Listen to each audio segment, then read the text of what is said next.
കേരളത്തിലെ നിഗൂഢമായ 5 സ്ഥലങ്ങൾ പാർട്ട് 4 സുമതി വളവ്. തിരുവനന്തപുരം നഗരത്തിൽ നിന്ന് 32 കിലോമീറ്റർ മാറി സ്ഥിതി ചെയ്യുന്ന പാലോട് എന്ന ഗ്രാമത്തിനപ്പുറമാണ് ഈ സുമതി വളവ്.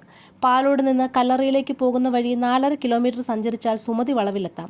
ഈ പ്രദേശത്താകെ ഞെട്ടിച്ച ഒരു കൊലപാതകവും തുടർന്നുണ്ടായ പല സംഭവങ്ങളുമാണ് ഇന്നും സുമതി വളവിനെ ഭീതിയുടെ നിഴൽ പരത്തുന്നത്. 72 വർഷങ്ങൾക്ക് മുമ്പ് ഗർഭിണിയായ ഒരു യുവതിയെ ഇവിടെ വെച്ച് ക്രൂരമായി കൊലപ്പെടുത്തിയ സംഭവമാണ് ഈ നിഗൂഢതയ്ക്ക് പിന്നിൽ.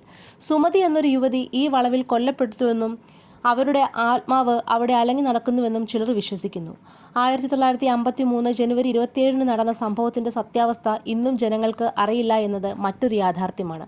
ഈ സംഭവത്തിന് ശേഷം വെള്ളവസ്ത്രം ധരിച്ച ഒരു സ്ത്രീ റോഡരികിൽ അലങ്ങി നടക്കുന്നത് കണ്ടതായി പലരും അവകാശപ്പെട്ടിട്ടുണ്ട്. പലപ്പോഴും റോഡിന് മുകളിലുള്ള കുറ്റിക്കാടുകളിൽ നിന്നോ താഴെയുള്ള കാടുമൂടിയ കുഴിയിൽ നിന്നോ ഭയാനകമായ ശബ്ദങ്ങൾ ഉയരാറുണ്ട്.